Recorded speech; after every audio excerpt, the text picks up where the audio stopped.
तो देखिए अगली मैट्रिक्स जो हमारी है वो है स्केलर मैट्रिक्स। तो स्केलर मैट्रिक्स किसे कहते हैं?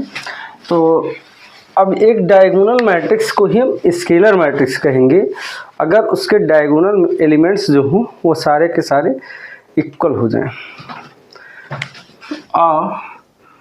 Diagonal matrix is said to be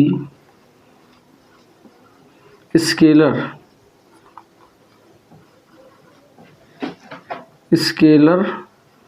matrix if its diagonal elements are equal to diagonal elements are same. यहाँ पे लिख देंगे सेम, एक ही जैसे होने चाहिए, बस इतनी सी ही डेफिनेशन है।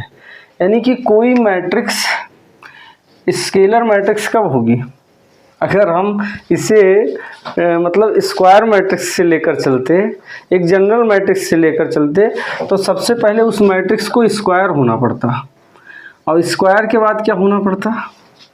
स्क्वायर के बाद उसे डायगोनल होना पड़ता, और डायगोनल मैट्रिक्स में थोड़ा सा सुधार हो जाता कि उसके डायगोनल एलिमेंट्स जो रहते वो सेम हो जाते।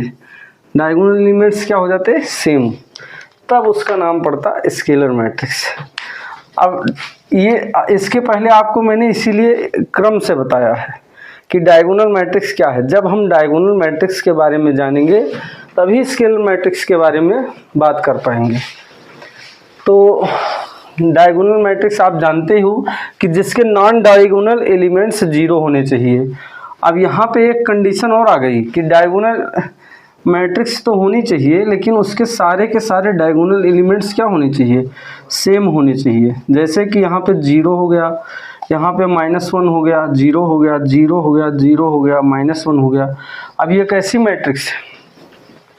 ये स्केलर मैट्रिक्स है। अब ये कैसी मैट्रिक्स है?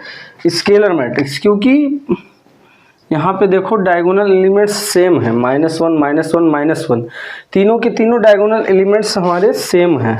अब ये कोई ज़रूरी नहीं कि -1 ही हो, 0 भी हो सकता है।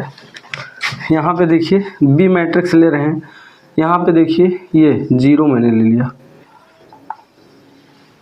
ये अब आपसे पूछा जाए कि ये मैट्रिक्स बताओ, ये मैट्रिक्स स्केलर मैट्रिक्स है या नहीं? तो उसके लिए स्केलर मैट्रिक्स होने के लिए पहली बात तो स्क्वायर होना चाहिए, दूसरी बात डायगोनल होना चाहिए।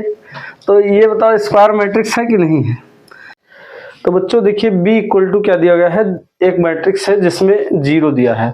अब इसे हमें बताना है कि ये स्केलर मैट्रिक्स है या नहीं। तो स्केलर मैट्रिक्स है ये, क्योंकि पहली बात स्केलर के लिए स्क्वायर मैट्रिक्स होना चाहिए, स्क्वायर है ही। दूसरी बात डायगोनल मैट्रिक्स होना चाहिए। अब डायगोनल मैट्रिक्स इसलिए है क्योंकि डायगोनल मैट्रिक्स जो होता है उसके नॉन डायगोनल एलिमेंट्स 0 होने चाहिए। तो यहाँ पे आप कोई नॉन डायगोनल एलिमेंट है ही नहीं, क्योंकि जो अगर इस मतलब जो इस मैट्रिक्स के अंदर सिंगल एलिमेंट है उसकी पोजीशन की बात करें तो इसका पोजीशन A11 है, यानी फर्स्ट रो है और फर्स्ट ही कॉलम है। तो यहाँ पे ये diagonal element, non diagonal element नहीं है। अगर नॉन डायगोनल एलिमेंट होता इसके अंदर तो उसे 0 होना पड़ता, लेकिन है ही नहीं। अब अगली बात, अब देखो डायगोनल एलिमेंट हो गया, मैंने प्रूव कर दिया। तीसरी बात क्या है कि अब स्केलर इसलिए है क्योंकि इसके डायगोनल एलिमेंट इक्वल है, डायगोनल एलिमेंट सेम होने चाहिए। एक ही डायगोनल एलिमेंट है तो ये इसलिए ये स्केलर मैट्रिक्स भी है।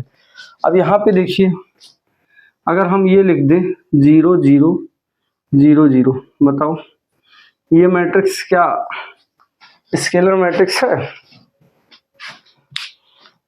तो है, स्केलर मैट्रिक्स है क्योंकि इसके डायगोनल एलिमेंट्स इक्वल हैं। और ये डायगोनल मैट्रिक्स स्क्वायर मैट्रिक्स है ही, डायगोनल मैट्रिक्स भी है और स्केलर है, इसके डायगोनल एलिमेंट्स इक्वल हैं।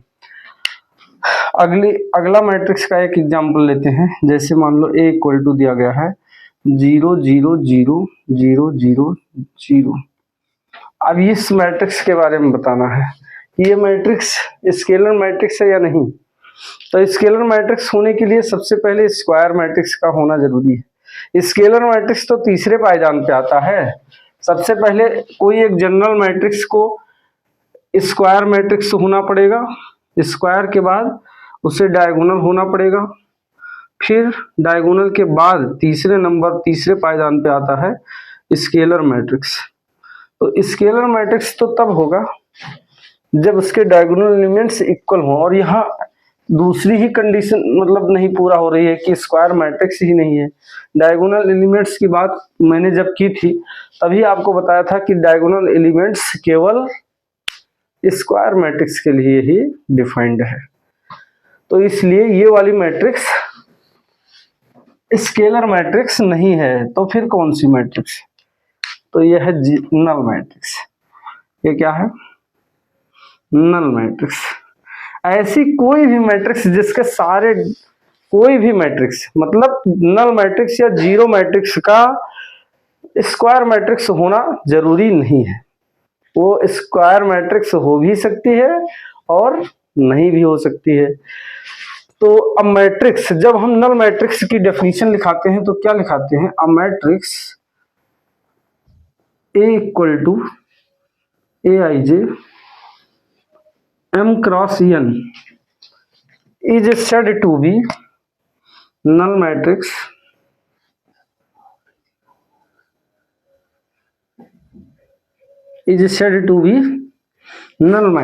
if Aij equal to 0 for every I and j, for each I and j, for each I and j मतलब हर एक, ये जो सिंबल मैंने लगाया है इसे क्या बोला जाता है? मैथमेटिकल सिंबल है ये, इसे कहा जाता है फॉर ईच या फॉर एवरी या फॉर ऑल। ये सब मतलब जितने भी आई और जे है उन सब के लिए वैल्यू 0 होनी चाहिए। ए आई जे यानी मैट्रिक्स के अंदर जो एलिमेंट है वो 0 होना चाहिए प्रत्येक आई और जे के लिए। तो यहाँ देखो इसकी वैल्यू क्या है? A11, इसकी क्या है? A12, इसकी क्या है? A13, इसकी क्या है? A21, इसकी क्या है? A22, इसकी क्या है? A23।